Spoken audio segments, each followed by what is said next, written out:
Welcome back to the program. So a lot of these governors, like Pritzker and of course KKK Hobbs, and the Chinese girl in Massachusetts, they have all said that they're not going to work with ICE. They're not going to work with Border Patrol. They're not going to work with the Trump administration. They're not going to work with anyone trying to deport these illegal aliens. Well, I have some news for these folks. It doesn't matter what you think. It doesn't matter what you say, because the federal government is in charge of federal immigration policy. Therefore, guess what's going to happen? You're going to get run over by Tom Homan and ICE and the rest of the Department of Homeland Security, because they are going to go in to your cities and they are going to extract these criminal illegal aliens, and they are going to do mass deportations. And there's literally nothing you can do about it, Hobbs. There's nothing you can do about it, Pritzker. There's nothing you can do about it, whatever that other idiot's name is, okay? You're just going to have to sit back and take it, because that's just the way it works, all right? Now, if a state governor refuses to cooperate with the federal government on deporting illegal immigrants, the federal government has several legal and constitutional tools at its disposal in order to use to make sure that it happens. The federal government does not have the power to directly command state officials or state law enforcement to remove these illegal aliens. However, there are a few key mechanisms that it can use to enforce federal immigration law and address a governor's refusal to cooperate. Okay? So here it is. Federal Enforcement of Immigration Laws, DHS and ICE. Federal agencies. The primary responsibility for enforcing immigration law falls to the federal government.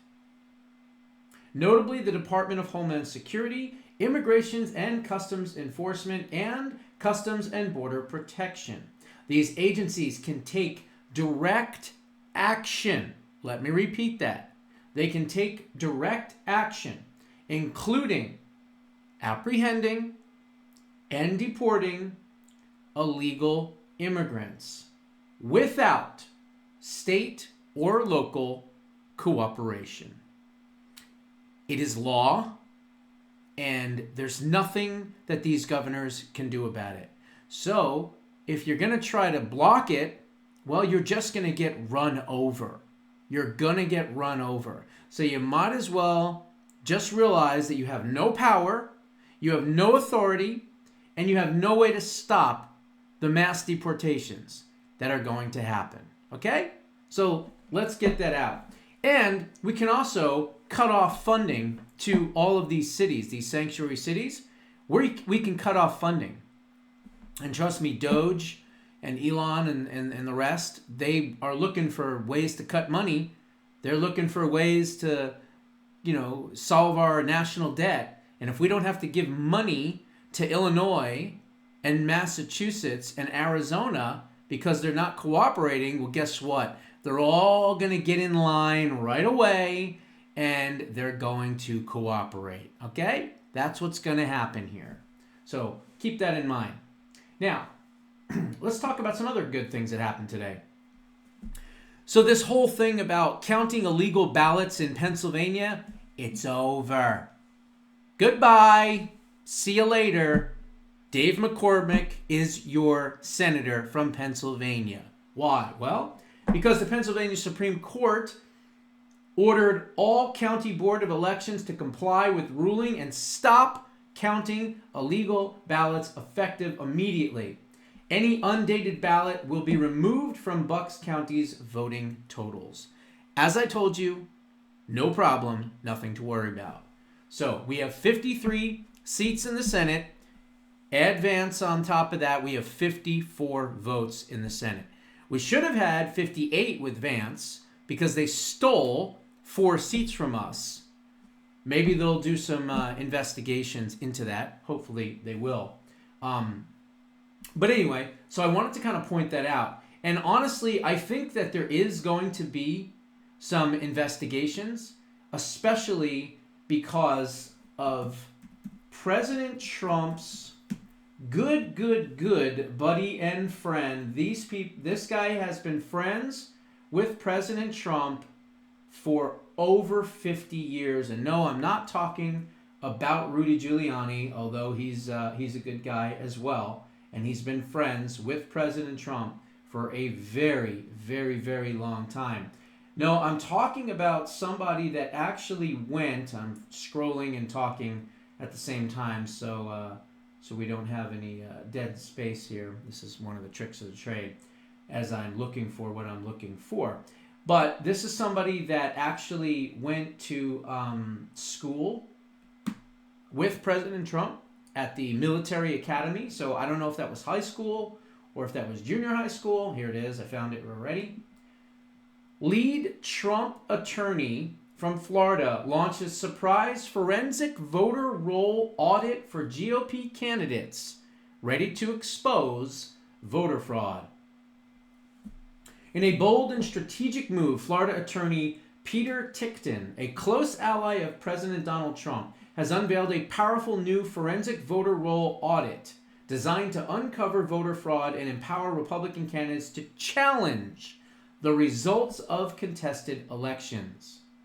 Tickton, a longtime Trump supporter and lead local counsel in the pivotal case Trump versus Clinton, is spearheading this initiative to assist GOP candidates who suspect that there have been irregularities in their recent election outcomes.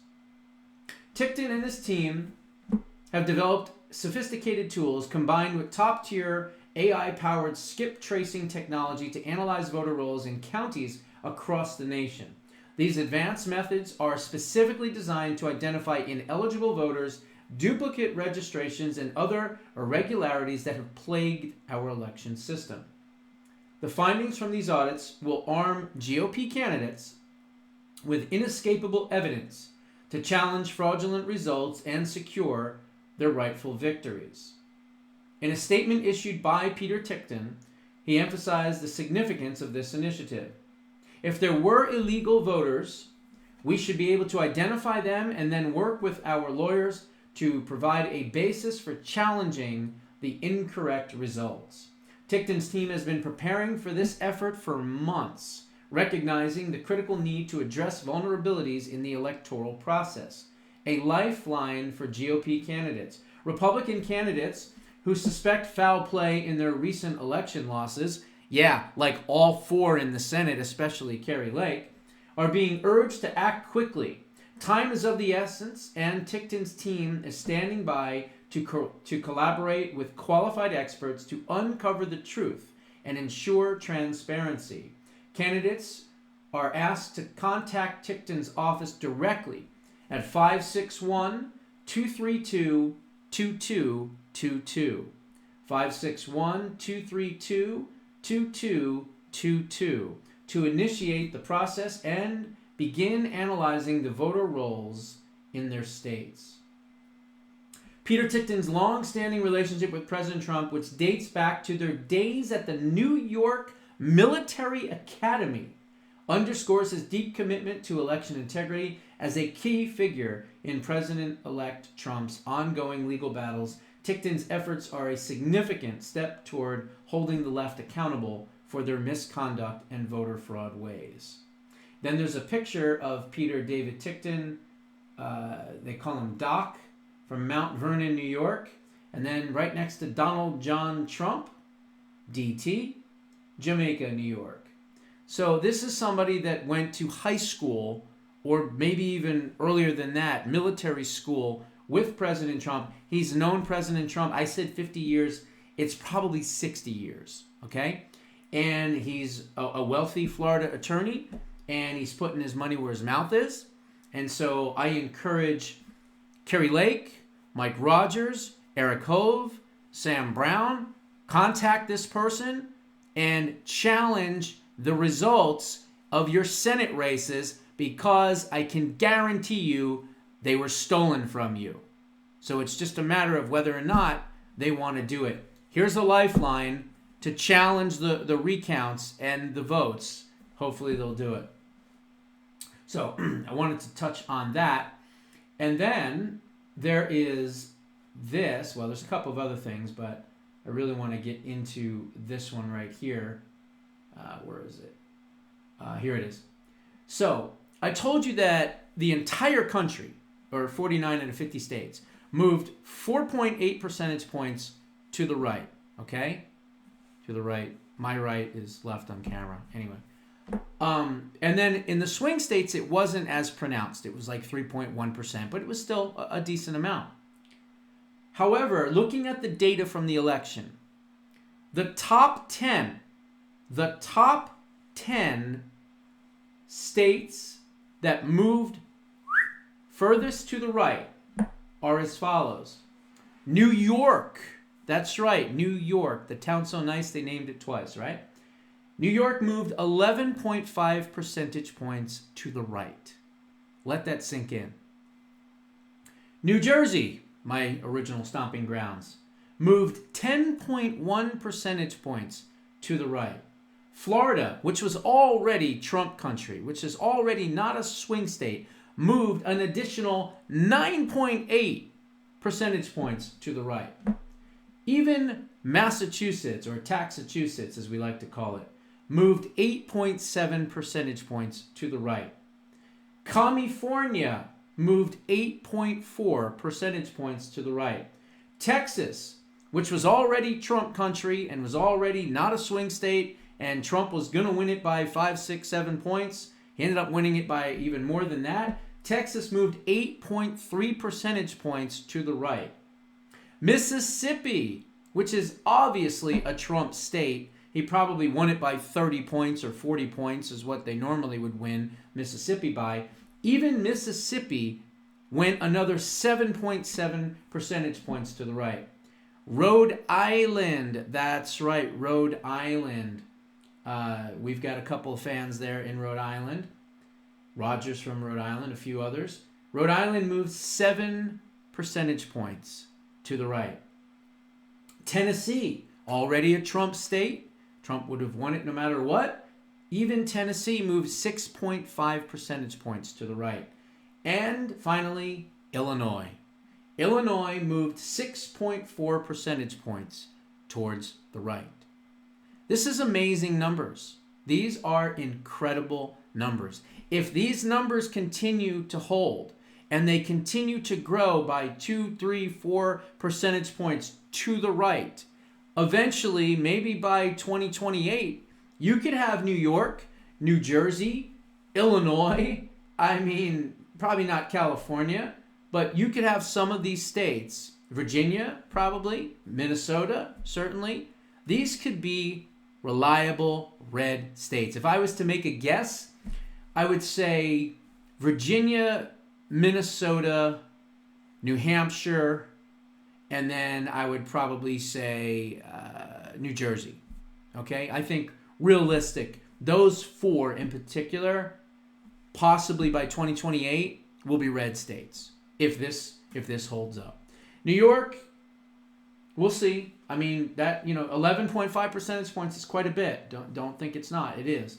But some of these other states, they're going to take a little bit longer. They're going to take till 2032 or what have you. But who knows? Look, Scott Presler is camping out in New Jersey, right next door to Pennsylvania, because he wants to turn New Jersey red for the 2026 midterms. So our ground game and get out the vote operation has likely forever been changed because of Turning Point Action and Early Vote Action. So they did such an incredibly amazing job that it's now like a blueprint moving forward for presidential campaigns and midterms, and I think that's awesome. So, wanted to cover that. What else? Georgia, Fannie Willis's case is pretty much almost gone, so that's another thing that I wanted to cover on that as well. And then, let's see here. Whoops. Here we go. Here it is. Okay. So it's interesting that, I don't know, a week ago at least, I started talking about the Federal Vacancies Act. So here, let's give you a little bit more background. Do you remember the actor Fred Thompson? Fred Thompson was a character actor. He was in Cape Fear with Robert De Niro. He was in The Line of Fire with Clint Eastwood. I don't know. He's been in quite a few different movies. Well, after his movie career, he decided to run for the Senate in Tennessee. And he ran for the Senate in Tennessee and he won. And he introduced, that's right, he introduced in 1998 the Federal Vacancy Reform Act, which, by the way, was signed by who? That's right, Slick Willie. A Democrat, Bill Clinton, signed it into law. I've already explained what it does, right? It allows someone to serve without being confirmed up to 210 days or 7 months without a confirmation. Well, here we are about a week later, and finally, either someone's watching my show from the Trump campaign, or they're just coming around to it now. Because now there's articles out there. President Trump has already told Majority Leader Thune that Matt Gaetz can be appointed, and the rest of these people can be appointed using the Federal Vacancies Act. Okay? So it's interesting that I talked about that a few days ago, and now it's all over the media. They're all talking about it. So it's great. And I think this right here is somebody talking about it on Bannon's War Room. Let's see what they say here. Told Senate Majority Leader Thune that if Matt Gaetz is not confirmed by the Senate, he will appoint him using the Federal Vacancies Reform Act of 1998.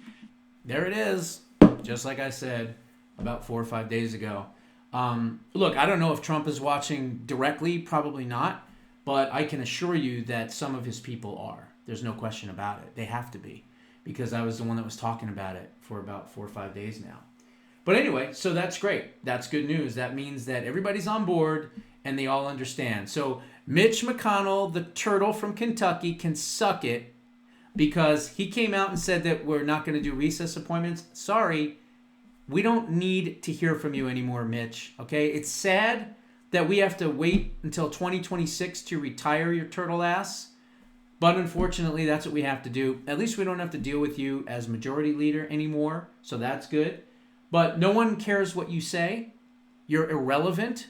You're like a fart in the wind. Nobody even heard it or cares. Okay? That's what you are. And so the fart in the wind, we don't need to hear from you. Rick Scott has already said there's going to be recess appointments, and he's not even, he should be, but he's not even the majority leader. And Thune said that he will do whatever he can to push through President Trump's nominations as quickly as possible. And by the way, Mike Johnson also said that he supports Gaetz 100%. All right? So this notion that he has to be confirmed and all this other bullshit, that's what it is. Okay? So let's move on. Now, Trump's transition team is compiling a list of current and former U.S. military officers for possible court-martials. That's right. Maoist Millie, Lloyd Austin. I'm sure you two are right at the top of the list. But there's quite a few more as well. But anyone having to do with the disastrous pullout in Afghanistan, look for a court-martial, okay? Because you've earned it. All right, next, I wanted to cover this last thing because I think this is so awesome. And I heard about this the other day. Let me see, where is it? Blah, blah, blah. No, that's not where it is. Is it over here? No, it's not there. Where did it go? Okay, hang on. I'll find it here in just a second. But anyway, it was so cool because what it showed was that 1 in 5 people are getting their news not from the news sources anymore. They're getting it from social media. They're getting it from family members, and in particular, they're getting it from conservative-leaning media. Let me see if I can find this little article here real quick. And let's see here. Where is it? Come on now. I gotta find it. I'll find it. I'll keep looking for it. But anyway, so the article talked about 1 in 5, And they said in the article, which I'm hopefully going to find here in just a second, it talked about how they were ending up moving to the right with their normal news, basically is what they were saying. So let me see if I can find it here. Come on, where is it? Thought I had it up. This is why I do this and I do it live. Oh well. We'll find it here in just a second. The Haitians, by the way, are moving out of Springfield, so I guess apparently they are no longer eating the dogs and eating the cats. So that's good, right? Because we all know that they were. I mean, I saw video after video after video of just the most disgusting behavior. I mean, these people were just behind alleys, and they basically were just ripping the heads off of kittens and just eating them and skinning them. I mean, it was just so disgusting.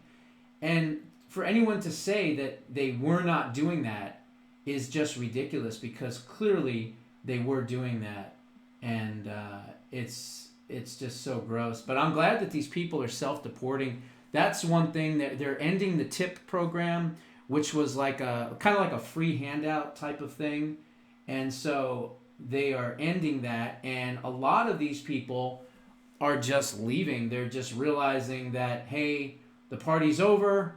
We got to start eating cats back in Haiti, and we're not going to be eating any more cats in Ohio anymore, and that kind of thing. So there it is. But I'm like trying to find this one thing, and I can't seem to find it. Where the hell is it? Where are you? I am trying to find this thing. This was the last thing I wanted to cover too. And why can't I find it? I can't find it because I need to find it right now. That's why, right? Isn't that always what happens? You're looking for something and you think you know where it's at, and then you find out that you can't find it. So that's the worst, but here, I'll find it. I know it's right here somewhere. I just got to find out where it is. Come on, where are you? Is that it? No, that's not it. Oh boy. Okay, well, I don't know where it is. It was a really good story too, and I was hoping that I was going to be able to find it. But new data points, no, that's not it. Let me see, where is it? Where is it?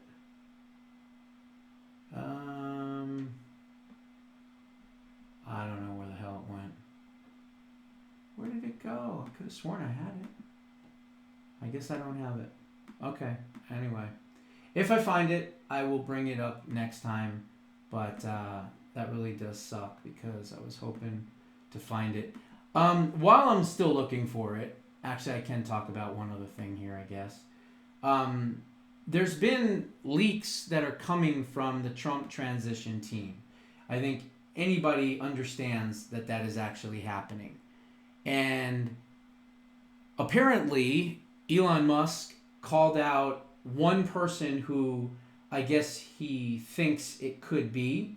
I'm not shocked at the fact that this person is being thought of as the person that could be the one that's leaking. And his name is Boris Epstein. I actually interviewed him a long time ago, but he got into some trouble for a while there, and I think he was threatened with jail, and I don't know what he did. He did something, and he was in trouble with a bunch of stuff going on. And I don't know why he's still close to President Trump, but apparently he is. And he could be the one that is possibly doing the leaking. I don't know for sure. I'm not in the room. I'm not with these people all the time, but it is certainly a possibility. So, I don't know. We don't want to see what happened, obviously, in 2016, where they were leaking, and then all of a sudden there was a setup, and somebody was in there, and they knew what everything was going on, and they were talking to all these different people, and we don't need that to happen ever again. So I don't know. President Trump, I'll tell you what he ought to do while I'm still looking for this thing. I'm just shooting off the cuff here right now because I'm trying to find this thing. What he ought to do is he ought to just bring everybody into a conference room and just MF them and just say, look, I don't know who it is. If I find out who it is, I'm going to tell Matt to prosecute you to the fullest extent of the law. And he needs to kind of lay down the law, so to speak, so that people understand that they're not going to do what they did last time, which is have everything leaking like a sieve and doing all these crazy things to undermine President Trump. That cannot happen. That cannot happen again, and I really hope that it does not happen. But somebody is leaking, because when they did the story, I think it was Axios or whatever, they said, according to somebody in the transition team.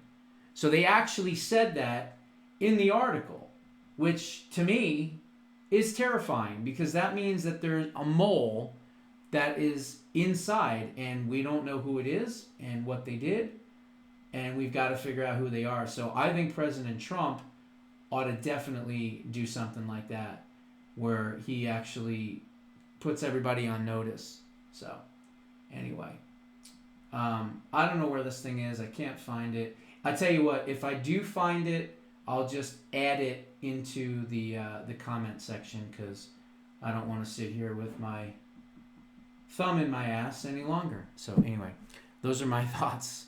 What are yours? Put them down in the comments below. We'll see you in the next one.